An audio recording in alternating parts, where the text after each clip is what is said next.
In the United States, a gunman shot a faculty member dead at the University of North Carolina. Authorities advise students and university staff to take safety measures. More details on this later in the news. Good evening, I am Gianna Llanes. I am Nina Richie Alagao-Flores. This is Mata ng Agila International. Now for the headlines.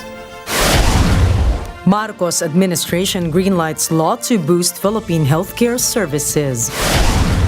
The United Kingdom deepens its cooperation with the Philippines.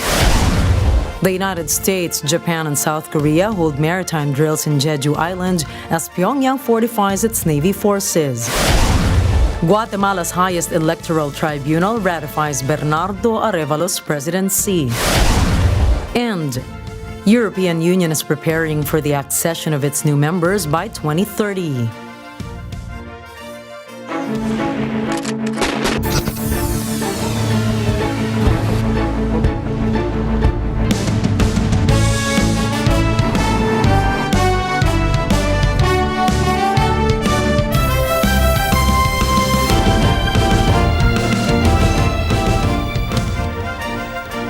As the new academic year begins, more than 22 million students have returned to classes in the Philippines. The Department of Education, or DepEd, anticipates that the student population will reach around 28.8 million once late enrollees are accounted for. The agency notes that public schools typically accommodate late enrollment as long as students can meet a certain percentage of the prescribed number of school days. This flexibility aims to ensure that students have access to education even if they join the school year after its official start. The last day of enrollment has yet to be confirmed by DepEd. The Commission on Elections, or COMELEC, has issued a warning to potential candidates for the barangay and Sangguniang Kabataan elections to ensure the authenticity and completeness of their documents for the Certificate of Candidacy, or COC. This warning follows an incident where a candidate allegedly submitted a counterfeit birth certificate in an attempt to modify their actual age. To prevent such instances, COMELEC Chairperson George Erwin Garcia emphasizes that all officials and personnel will meticulously review the provided requirements to prevent any discrepancies. Anticipating the participation of about 2 million candidates in the elections, the COMELEC is preparing to fill a total of 672,432 positions across the barangay and Sangguniang Kabataan levels. By verifying the authenticity and completeness of candidate documents, the COMELEC aims to ensure the integrity and transparency of the election process. A measure seeking to establish a program for the health and welfare of waste workers is filed in the House of Representatives. House Bill 8658 aims to establish a comprehensive program that provides holistic support to waste workers. According to the bill, waste workers are defined as those individuals who are engaged in collecting, transporting, and disposing of solid waste. Under the proposed law, the program shall include health coverage and benefits, as well as provide protective equipment and educational and financial assistance. The bill also mandates the Department of Labor and Employment, or DOLE, to build and administer the said program. President Ferdinand Marcos's approval of the law mandating the Department of Health, or DOH, to establish and oversee specialty centers and hospitals across every region marks a significant step in improving healthcare services in the Philippines. Under this law, the DOH will focus on developing specialty centers for 17 medical disciplines, including cancer care, cardiovascular care, lung care, and mental health, among others. The initiative aims to enhance the accessibility and affordability of specialized medical services for citizens across the country. At least one specialty center will be established in every region within 5 years. This law is expected to contribute to the overall enhancement of the healthcare system, ensuring that individuals have better access to critical medical treatments and services. Manila Electric Company, or Meralco, is positioning itself with the Marcos administration's call for the country's national renewable energy program. The Philippine government is seeking to increase the country's renewable energy in the nation's energy mix to 35% by 2030 and 50% by the year 2040. Pursuant to this, the Department of Energy, under its Renewable Portfolio Standards, or RPS, directs electricity suppliers to source an increasing portion of their supply portfolio towards green energy producers. This mandates an RPS requirement of plus 2.52% per annum. Meralco, on its part, is increasingly exploring various ways to fulfill the country's energy requirement. Meralco claims that it achieved a 99.99% electrification in its service area of a home for more than 30 million people. Philippine companies are taking steps to enhance their cybersecurity measures to support the rising preference for remote working among employees since the start of the COVID-19 pandemic. Madeline Villar-Moratillo has the details. Trend Micro Philippines has highlighted that 78% of local respondents recognize the significance of remote working in retaining skilled talents.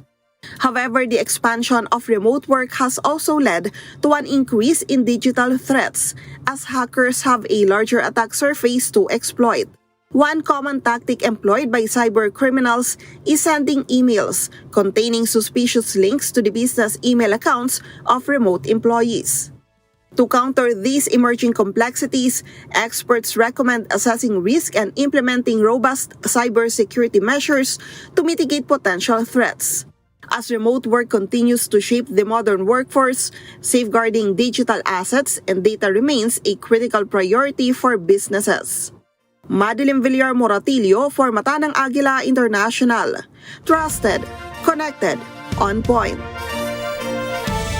The Marcos administration is proposing a budget of 118.5 billion pesos for the social protection programs under the Department of Social Welfare and Development, or DSWD, in the year 2024. This allocation is a significant part of the DSWD's total budget of 209.9 billion pesos. The 118.5 billion pesos will be directed towards the agency's promotive programs, which focus on poverty reduction through initiatives like conditional cash transfers and sustainable livelihood opportunities. Within this allocation, 112.84 billion pesos will be dedicated to the Pantawid Pamilyang Pilipino program, or 4Ps, while the remaining 5.6 billion pesos will be channeled into the Sustainable Livelihood program.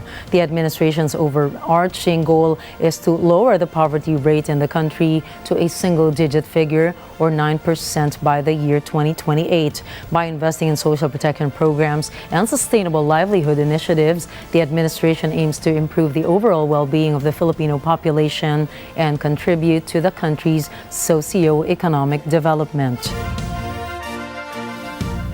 Pag-asa spots the eye of Typhoon Saula at 165 kilometers east of Calayan, Cagayan as of 5 p.m. local time today. Saula is moving northwest at 10 kilometers per hour with maximum sustained winds of 165 kilometers per hour near the center, with gustiness of up to 205 kilometers per hour. The State Weather Bureau has raised storm wind signal number 3 over the coastal waters of Babuyan Island. Storm wind signal number 2 is raised on northeast portion of mainland Cagayan, the rest of Batanes, north portions of Ilocos Norte and Apayao. Storm wind signal number 1 is raised on north and east portion of Isabela, the rest of Ilocos Norte, the rest of Cagayan, the rest of Apayao, north portions of Abra and Kalinga. Meanwhile, Pag-asa notes that southwest monsoon enhanced by Saula will bring occasional rains on western portions of central Luzon and southern Luzon and Visayas over the next 3 days. The weather agency forecasts that Saula will exit the Philippine area of responsibility tomorrow evening or Thursday morning. Meanwhile, Pag-asa is also monitoring a tropical storm, Haikui. Haikui is located 1,660 kilometers east of extreme northern Luzon. The Philippine Coast Guard, or PCG, is preparing for another oil spill response operation on a sunken fishing vessel in Batangas. According to PCG, the vessel owned by Irma Fishing, known as MRRV 4410, departed the Votas port bound for the Palawan fishing grounds. The vessel is reported to be located 2.16 nautical miles southwest of Cape Santiago in the Calatagan Islands. PCG coordinated with the Irma Fishing firm and directed them to provide a tugboat for the towing operation of the submerged vessel. Search and rescue team of Coast Guard Substation Calatagan says that it rescued 13 of the sunken vessel's crew members. The rescued crew members were transported to the mainland and received medical attention. Meanwhile, PCG has yet to conclude the reason for the maritime mishap. PCG has also coordinated with local authorities to inform resort owners and local barangays to be vigilant for possible oil spills. The United Kingdom reaffirms its bilateral ties with the Philippines. Bernadette Manuel for the details. Foreign Affairs Chief Enrique Manalo welcomes British Foreign Secretary James Cleverly as the two top diplomats ink a statement of intent to deepen the two nations' collaboration. During the meeting, the two officials reaffirmed their cooperation on climate change, maritime security, trade and investment, science and technology, and valuable people-to-people links. This follows their bilateral meeting on the sidelines of the ASEAN ministerial meeting in Jakarta. The visit marks the first visit of a British foreign chief to set foot in the country since year 2016. This is in line with the Philippine-UK Enhanced Partnership established in November 2021. Last July 4, the Philippines and the UK previously celebrated the 77th anniversary of their diplomatic relations. Bernadette Manuel reporting for Mata ng Agila International. Trusted, connected, on point. Veteran television host and radio broadcaster Mike Enriquez has passed away at the age of 71. He has served more than 50 years in the broadcasting industry since 1969. Enriquez has claimed various journalism accolades and recognitions. He received the Most Trusted Radio Presenter in the 23rd Annual Reader's Digest Trusted Brands Awards, 1999 Golden Dove Awards for Best Male Newscaster, and a gold medal at the 2003 New York Festival, and more. Enriquez's health issues are known as the veteran underwent medical procedures, including a kidney transplant and a heart bypass.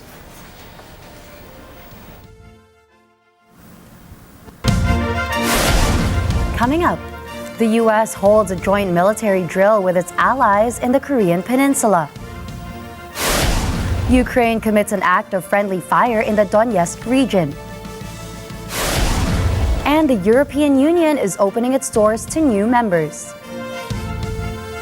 Stay tuned for more stories around the globe when we return.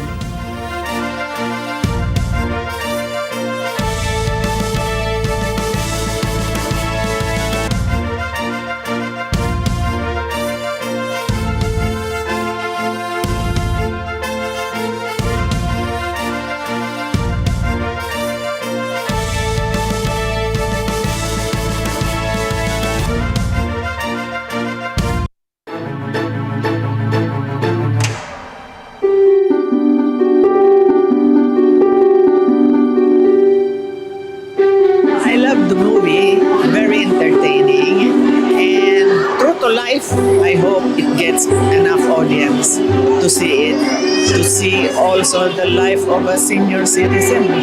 Mula po nag-umpisa yung pelikula, hindi na po ako sumandal sa aking upuan.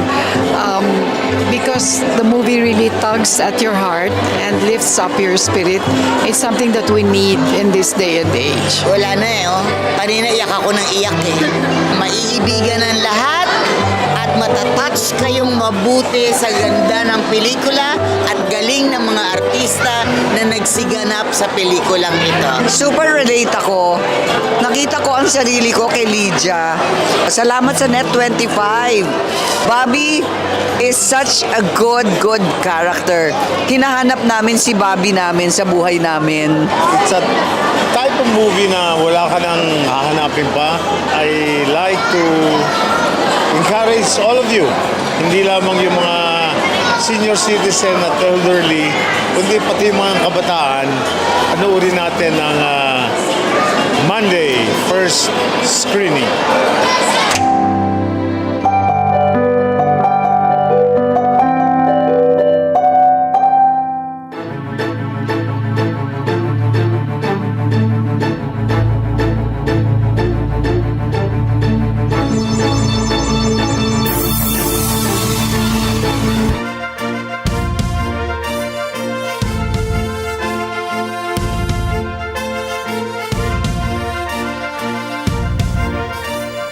Welcome back to Mata ng Agila International.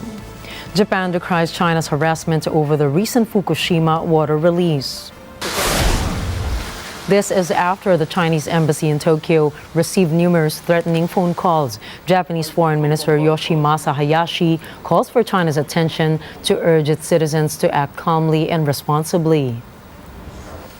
ご指摘のような事案が生じておりますことは、極めて遺憾であり、憂慮をしております。中国政府において、状況の深刻化防止のため、国民に冷静な行動を呼びかけるなど、適切な対応を早急に行うとともに、中国における在留邦人及び、我が方高官等の安全確保に、万全を期すること、アルプス処理水について科学的根拠に基づかない発信により人々の不安をいたずらに高めるべきではなく、正確な情報を発信することを改めて強く求めたいと考えております。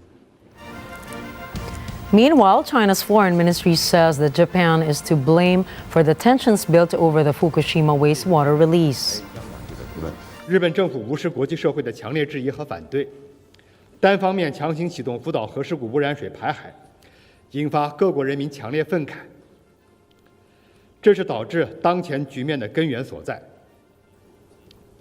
如果日方强推核污染水排海是基于科学，为何日本国内的反对声浪至今仍难以平息？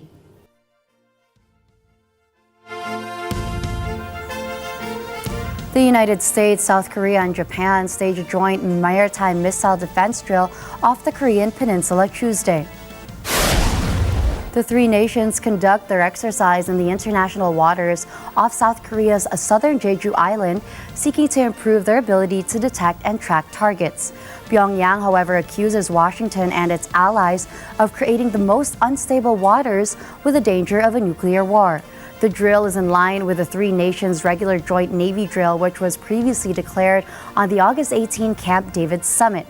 Last week, Seoul and Washington began its Ultra Freedom Shield summer exercises aimed to bolster their joint response to Pyongyang's nuclear and missile threats.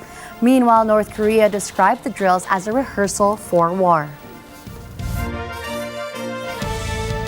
North Korean leader Kim Jong-un has called for the boosting of North Korea's navy, citing the possibility of the nuclear war. These claims come as Seoul, Washington, and Tokyo carried out joint naval drills within the peninsula.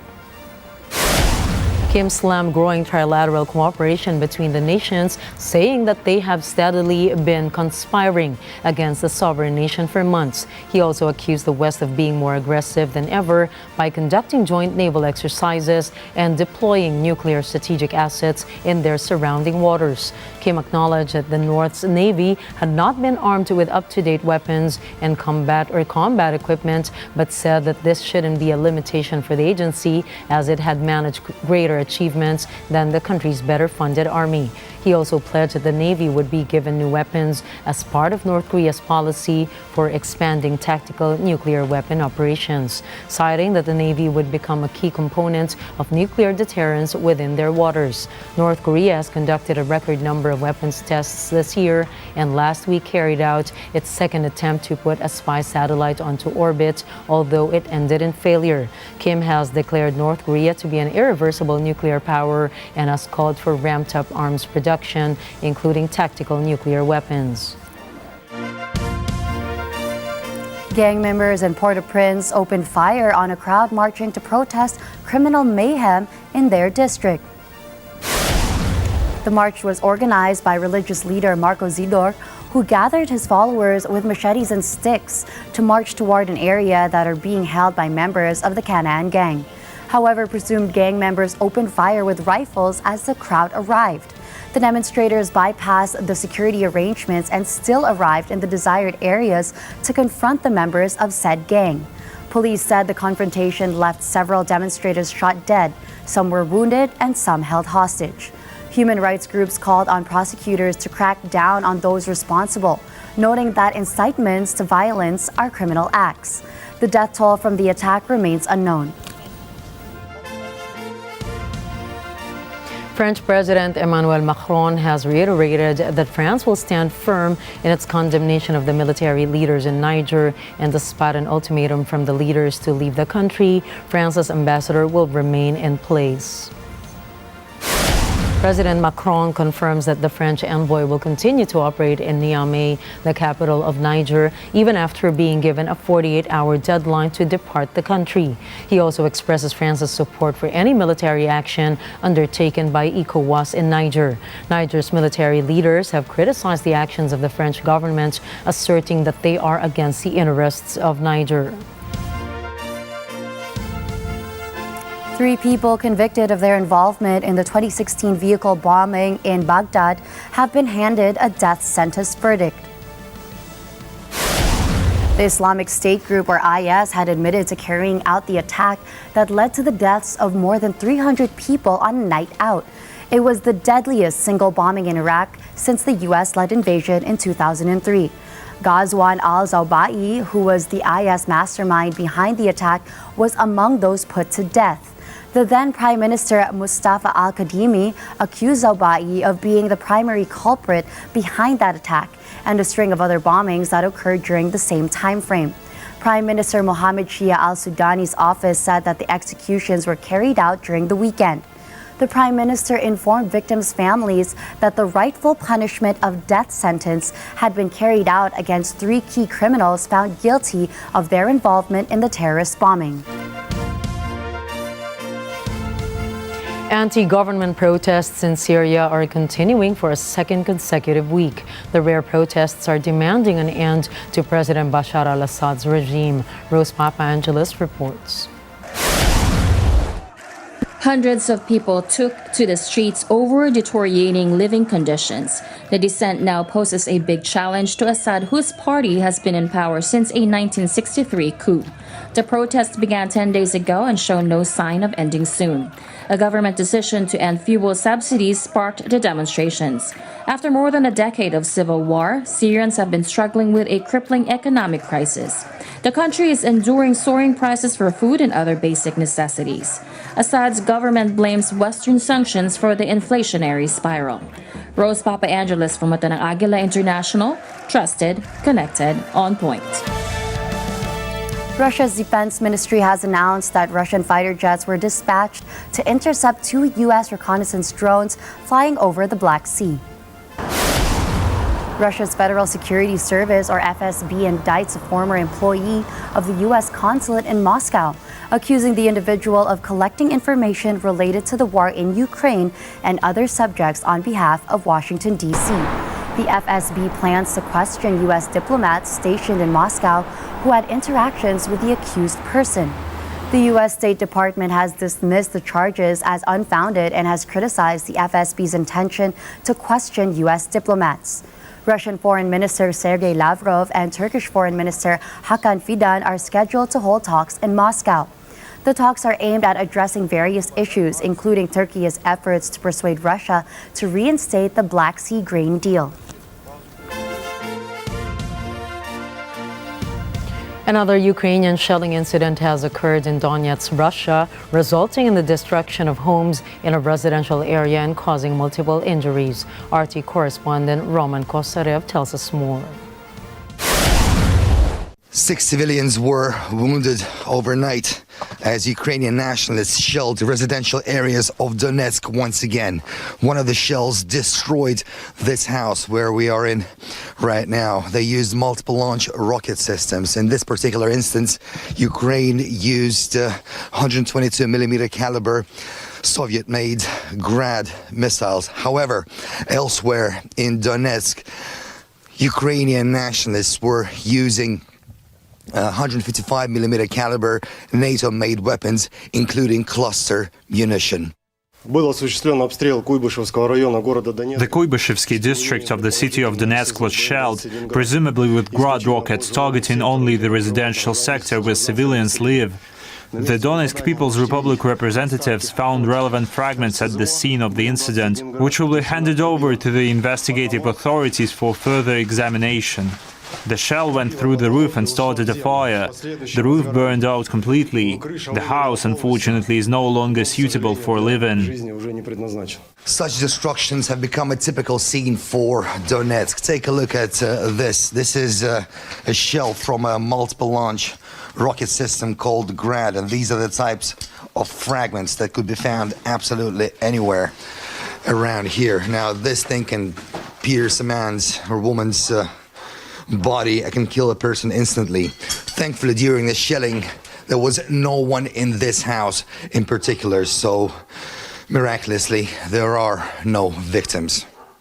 While we were filming, the shelling continues, and another shell landed just a street over. We have to tread very carefully here, as this house is almost completely destroyed and it can collapse at any time. It's not very safe here, and we'll probably have to leave this place as soon as possible, as once again it's not safe. Roman Kosarev, RT, Donetsk Republic. The Biden administration is taking steps to improve ties and relations with Beijing. To tell us more, here is RT correspondent Rachel Blevins.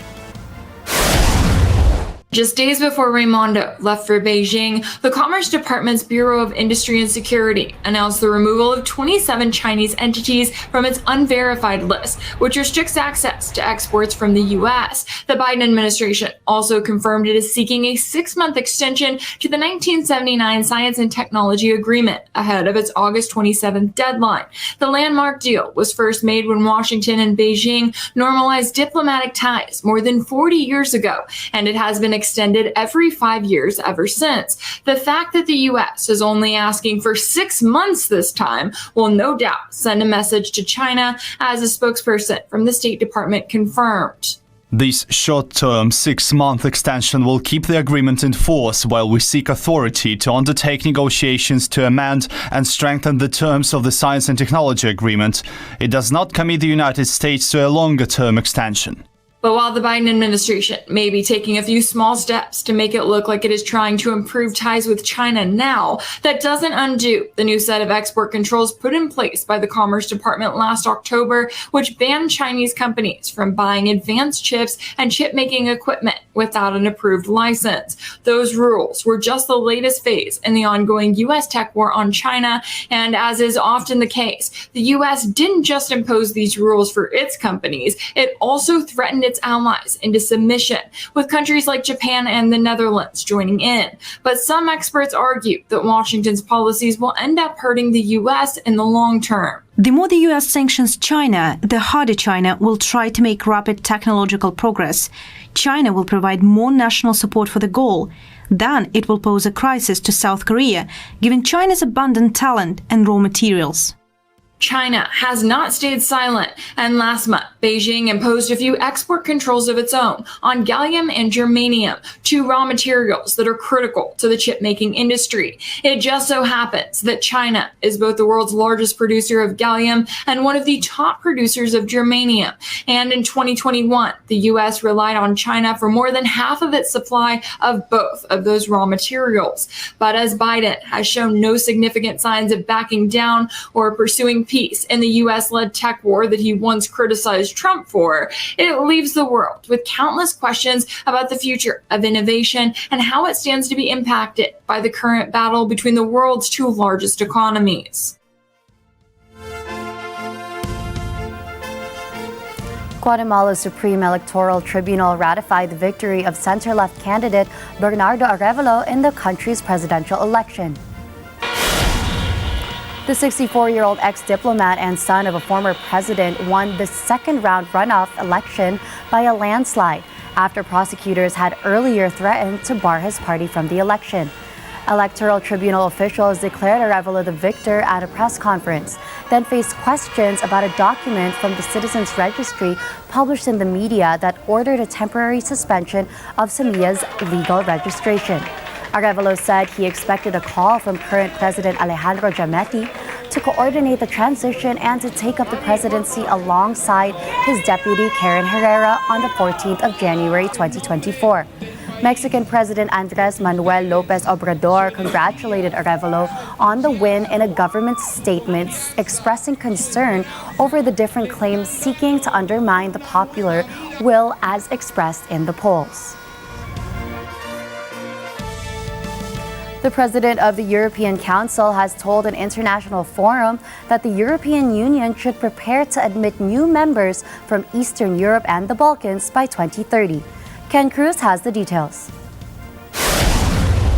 European Council Charles Mitchell tells the Bled Strategic Forum that preparing to admit new members by 2030 is an ambitious but necessary goal. The war in Ukraine and Russia's increasing leverage in the Balkans has focused attention on the need to admit more countries to the EU. Some nations have been waiting for 20 years to join, and Mitchell says it's time to set a deadline. Mitchell says the EU has to prepare itself to welcome newcomers. Integrating new members into our union won't be easy. We all know that. It will affect our policies, our programs, and their budgets. It will require political reforms. It will require a lot of political courage. The Bled Strategic Forum is an annual conference held in Bled, Slovenia. It's a major conference of Central and Southeast European leaders. Ken Cruz from Atanang Agila International, trusted, connected, on point. Up next, the mayor of Red Deer awards the Felix Y. Manalo Foundation for its humanitarian efforts. An unexpected discovery was found inside an Australian woman's brain. And the gun epidemic continues to plague the United States. Please don't go away. We've got more stories when Mata ng Agila International returns.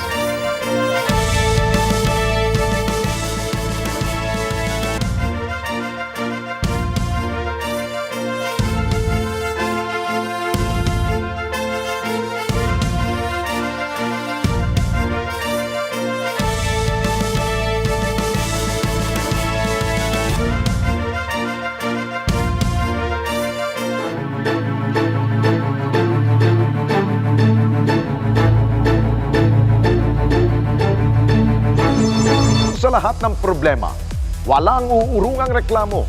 Re-responde anumang sitwasyon. Kung kayo po ay may sumbong, mag-text lamang po sa 0915-415-1035. Mag-email din sa responde@net25.com.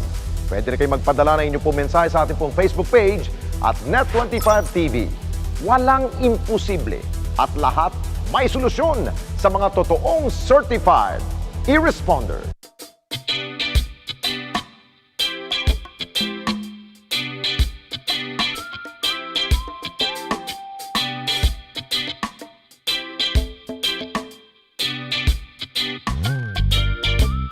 Ako po ang inyong katuwang tungkol sa usaping ito. Nasa puso dapat ng Pilipino to love what is Filipino. Kaya dapat ihayag ng saloobin. Kahit gaano kasi karami yung doktor natin, kung may bayad din, baliwala din. Paano makakabili ang Pilipino ng bigas? Himayin ang hinaing. Gaano karaming pera bang kailangan mo para maging masaya ka? Alamin ang pwedeng gawin. So I think the lesson is, pag may fake news, i-correct ka agad ng people concerned. Sagutin mo agad. Mag-reality check tayo. Check yun. Check. Check na check. Double check. Check the check tayo dyan.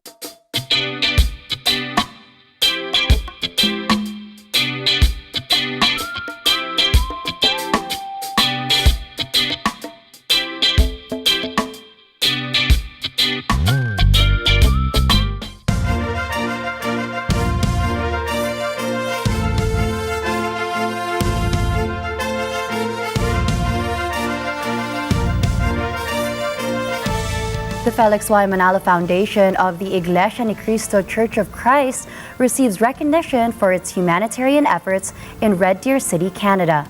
Allow me to take you through the momentous occasion. The Iglesia ni Cristo has worked tirelessly to become a beacon of hope in helping its members grow closer and more steadfast in their faith and championing the generosity that our city in Red Deer strives for. Now, therefore, I, Ken Johnston, Mayor of the City of Red Deer, encourage Red Deerians to recognize and celebrate the contributions and many acts of service of Iglesia ni Cristo that build community life for all. And I have set my seal in hand on this particular day. Thank you very much. Mayor of the City of Red Deer, Ken Johnston, reads a letter of recognition, praising the humanitarian efforts of the FYM Foundation in partnership with the Iglesia ni Cristo Church of Christ for its ongoing outreach in the City of Red Deer. This recognition was presented to representatives of the FYM Foundation and ministers of the gospel here at the City Hall of Red Deer. Often, recognition is based on longevity. In other words, a proven track record and a commitment to the place. And that's what the foundation has done in Red Deer. And we were happy, privileged to be able to recognize it that way. Happy that Red Deer City, even with its own challenges among others throughout the Alberta region, have been at the receiving end of the FYM Foundation in improving one's quality of life. With this inspiring recognition, thank you, dear friends, and we will continue fostering kindness, reaching out to others, and providing hope to those who are in need. Kindness has the power to unite and heal a community. Red Deer is a recipient of the many Care for Humanity being done by the Felix Y. Manalo Foundation. Because as we all know, there are those people here in this part of Canada who are also in need. So the administration of the church through the Felix Y. Manalo Foundation extended the help. And this effort of the church was being recognized by the mayor of this wonderful city.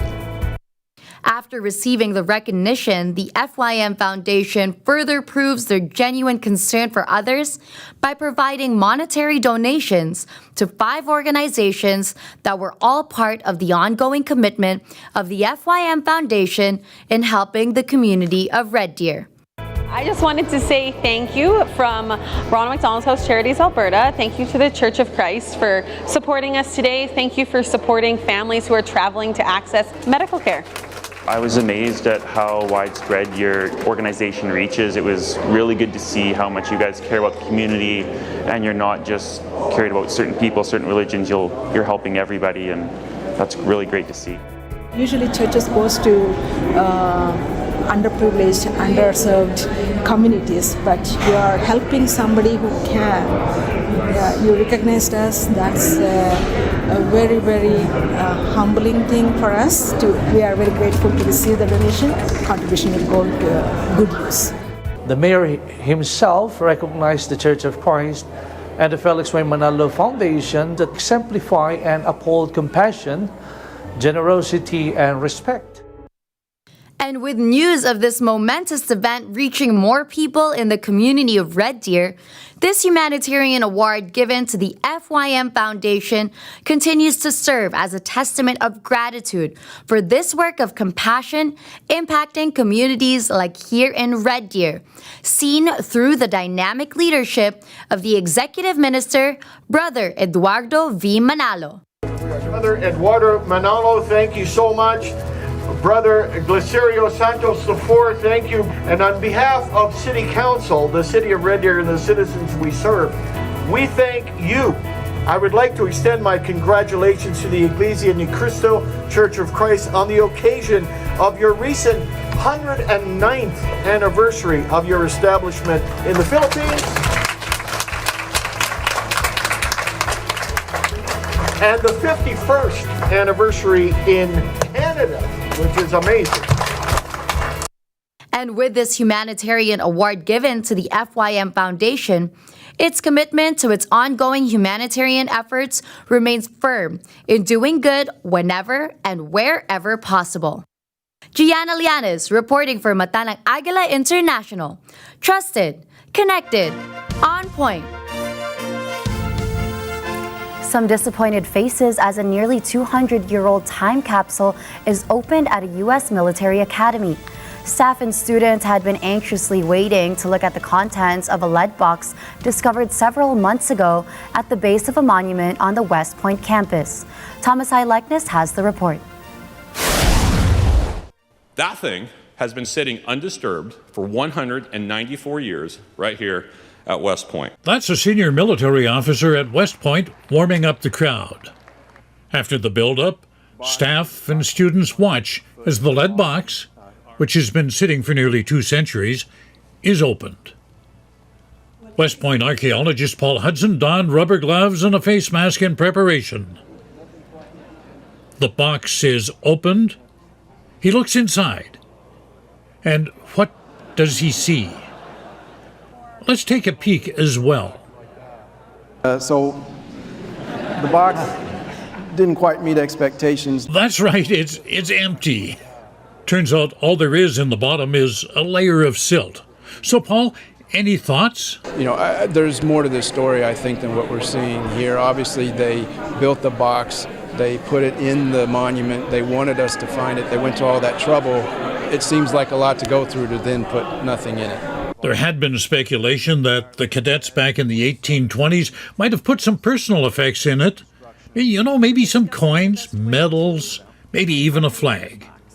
Hudson had some thoughts on that. As far as explanations for why the box is empty, that's the most likely explanation, in my opinion, is that there was something organic in it. Maybe not something very big, but that it disintegrated over time. Going forward, cadets say they will leave a time capsule of their own for future generations. A word of advice, though, put items in it that will withstand the test of time. Thomas I. Likeness from Mata ng Agila International. Trusted, connected, on point. Light rain and gusty winds hit the Cuban capital of Havana Monday as the island braces for the arrival of tropical storm Idalia. Idalia formed Sunday in the Caribbean and is expected to strengthen to a hurricane by the time it reaches the U.S. EJ Gonzalez has more. Idalia is picking up steam as it nears Cuba. By the time it reaches Florida later this week, forecasters expect it to evolve into a major hurricane. Florida Governor Ron DeSantis is telling people to get ready for the storm. He adds evacuations will take place. In Cuba, thousands of people have fled in advance of Idalia's arrival.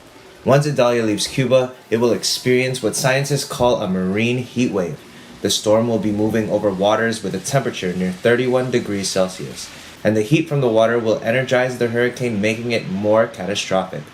The National Hurricane Center has issued storm surge and hurricane watches for parts of the Florida coast. It says scattered flash flooding can be expected. EJ Gonzalez for Mata ng Agila International. Trusted, connected, on point. In the U.S. state Nevada, climate activists have been arrested after state rangers broke up a climate protest blocking the road to a major music event. Videos posted online showed protesters blocking a rural road until police plows through the demonstration, sending the trailers skidding off the road. Anti-capitalist climate activists blocked traffic into Burning Man, causing a standstill spanning several miles on a major road in Nevada. The protesters said the blockade was intended to draw attention to capitalism's inability to address climate and ecological breakdown and to protest the commodification of Burning Man. The group also wants Burning Man music event to adopt a more political stance concerning climate change, ban private jets, single-use plastics, and unnecessary propane burning and unlimited generator use during the 9-day annual event. The activists from Seven Circles Group and Extinction Rebellion were roughly cuffed by the Rangers, where several of them were taken into custody. Australian doctors have made a remarkable discovery, identifying the first documented case of a live parasitic roundworm typically found in pythons living inside a human brain. The patient involved in this had a protracted illness. It was a sort of mystery diagnosis, and I was on what we call ward service, looking after other patients in the hospital who had infection problems, and I got a call saying, we've got a patient with an infection problem. We've just removed a live worm from this patient's brain. The patient had been experiencing a range of symptoms, including abdominal pain, fever, and memory issues. An MRI scan revealed abnormalities in her brain, leading to a surgery that removed an 8-centimeter long parasitic roundworm. This particular type of roundworm had never been seen in humans before. It is believed that the woman may have contracted the parasite by coming into contact with native grasses collected near a lake inhabited by carpet pythons. However, the doctors clarified that the infection is not transmissible between humans, so it won't lead to a pandemic like COVID-19 or Ebola. America's gun violence epidemic continues as a school shooter kills a faculty member at the University of North Carolina. The suspect was arrested by police, but only after the victim, identified as Ziyi Yan, was tragically shot and killed. Following the shooting, students and faculty members took safety measures by barricading themselves in dorm rooms, offices, and classrooms. After the arrest, it took authorities about an hour and a half to lift the lockdown on the campus as they ensured they had the correct suspect in custody. No additional injuries were reported. The motive behind the shooting remains unclear at this time.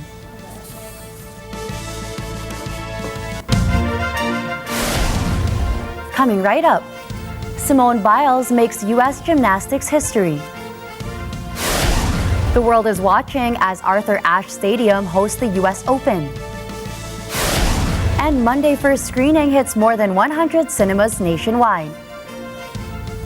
Catch the latest in business, sports, tech, and entertainment. Mata ng Agila International will be back.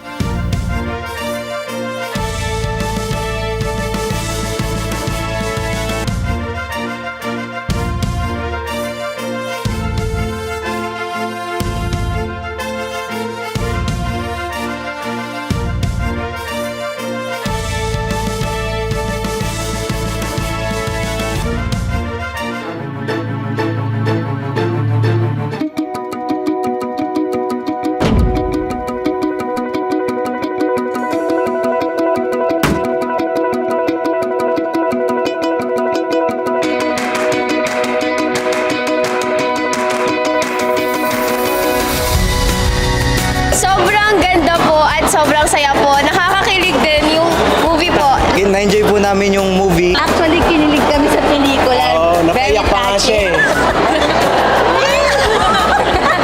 Nakaka-inspire sa mga senior. Sana all.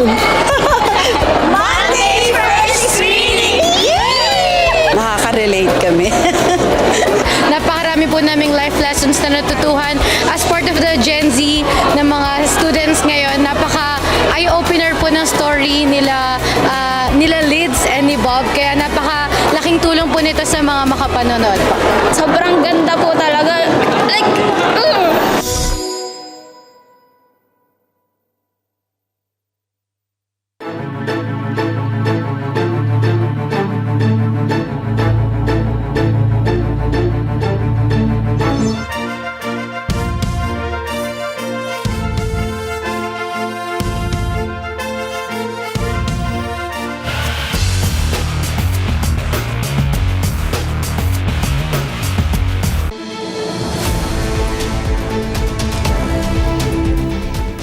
This just in, Gilas Pilipinas loses to Italy 90-83 in the FIBA World Cup as it formally bows out of contention for a spot in the next round.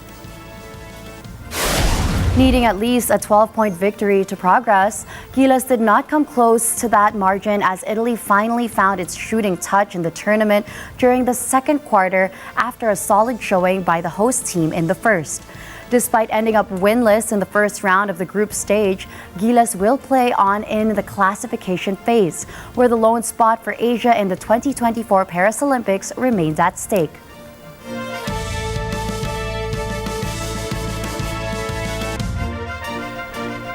Seven-time Olympic medalist Simone Biles eased her way to a historic 8th national title at the 2023 U.S. Gymnastics Championships. In her final event of the competition, Biles earned a score of 15.400 for a triumphant all-around total of 118.450 points. She Jones was second with 114.550, and Leon Wong was third at 111.100.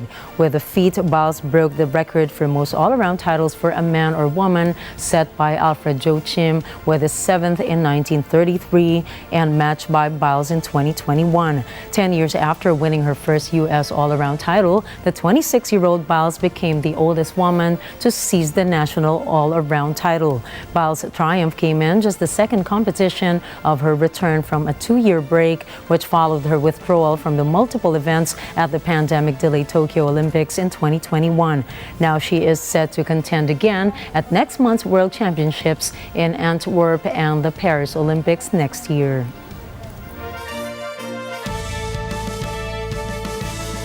As the 2023 U.S. Open has begun, here are some of the winners of day one of the tournament. For the women's singles, Spaniard Rebecca Masarova defeated the number 8 seed Maria Sakkari of Greece in 2 sets to reach the second round of the U.S. Open. Sakkari said that she could not rule out taking a break from tennis at this point as she suffers her third first-round exit in a row. Masarova, meanwhile, will face Anna Karolina Schmidlova of Slovakia in the next round. The number 6 seed American Coco Gauff overcame German qualifier Laura Siegmund in 3 sets, 3-6, 6-2, 6-4 to move into the second round. The match was not without drama, however, as Gauff took exception to Siegmund's time between points, getting into an altercation with the chair umpire at one stage. Gauff will play Russian Mira Andreeva next. The top seed Iga Świątek of Poland has defeated Swede Rebecca Pedersen in 2 sets, 6-0, 6-1 to reach the second round of the U.S. Open. She has won her last 16 first-round matches at Grand Slams, all in straight sets, dropping less than 5 games per match. Świątek will play Australian Daria Saville in the next round. Now over to the men's singles. American Francis Tiafoe has successfully secured his place in the second round of the U.S. Open after defeating his compatriot Lerner Tien in straight sets. The number 10 seed and 2022 semifinalist Tiafoe beat wildcard Tien in 3 sets, 6-2, 7-5, and 6-1. Tiafoe will face Austrian Sebastian Ofner next. The number 5 seed Norwegian Casper Ruud outlasted American qualifier Emilio Nava in 4 sets to move into the second round. In what was a very tight match, Ruud just scraped home 7-5 in the 4th set tiebreak to avoid a deciding set and make his way to the second round. Ruud will face Chinese Zizhen Zhang in the next round. In a turn of events few predicted, Spaniard Roberto Caballes Baena has reached the second round of the U.S. Open by overcoming the 4th seed Dane Holger Rune. He defeated Rune in 4 sets, where it was a huge upset on the opening day of the year's final Grand Slam. Caballes Baena will face Russian Aslan Karatsev in the next round. And second seed Novak Djokovic from Serbia has advanced to the second round by beating Frenchman Alexandre Müller.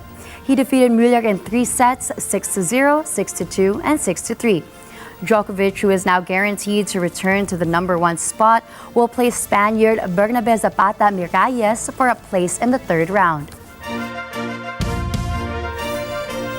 Maiden, the yacht that British sailor Tracy Edwards brought into record books when she skippered the first all-female crew in the Whitbread Round the World race in 1989-1990, will be setting sail again in September in her final sporting challenge in the forthcoming Ocean Globe race. The new all-female crew, this time drawn from all corners of the globe, will be skippered by 26-year-old Heather Thomas, who says they want to encourage women to dream big. 30 years after Maiden's first achievement, not enough has has changed for women, says Tracy Edwards, who deplores the fact that girls' education in some parts of the world is going backwards. From the United Kingdom, here's Leland Valdos for the details.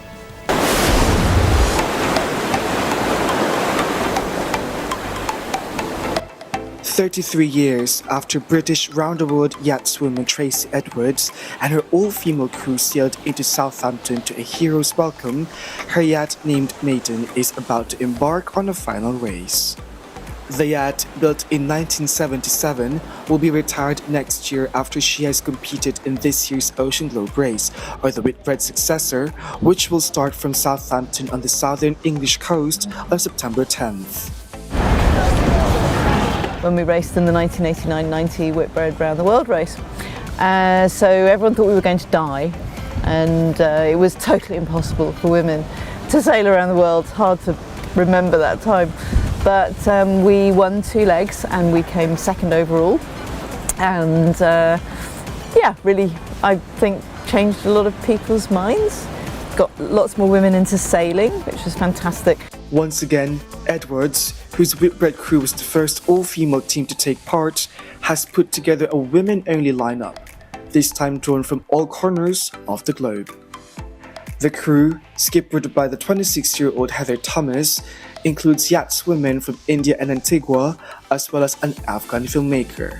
We want young girls and young women to see the crew of Maiden and to realise what they can achieve in their life, and it might not be sailing, but if that they can dream big and they don't have to have come from affluent backgrounds to achieve their dreams, and trying to encourage women to dream big and get into those STEM subjects and the engineering backgrounds and the science things where women are so underrepresented. So that's kind of one of our big goals as well.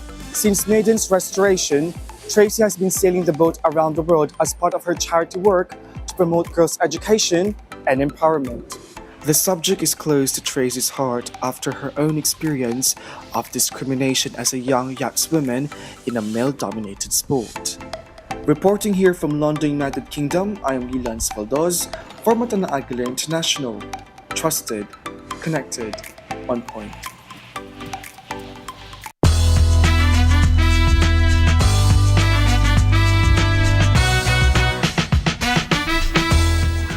Countdown to Monday for screening, only 1 day left. Get ready for an unforgettable cinematic experience as we approach the highly anticipated debut of Net25 Films' masterpiece, starring the dynamic duo of Gina Alahar and Ricky Davao.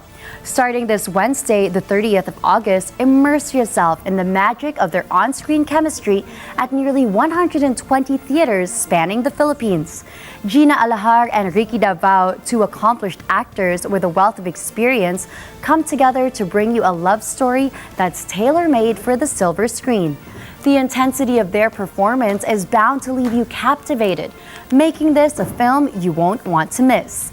Net25 Films is thrilled to share this cinematic gem with a wider audience. So mark your calendars for tomorrow. Whether you're stepping out from home, school, or work, make your way to your nearest cinema, perhaps in your favorite mall. Allow yourself to be swept away by the enchanting narrative of Monday first screening. Prepare to fall in love, find inspiration, and burst into laughter alongside your companions, whether they be your friends, family, or your beloved partner. Remember, Monday first screening begins tomorrow, Wednesday, the 30th of August, and it's coming to cinemas near you.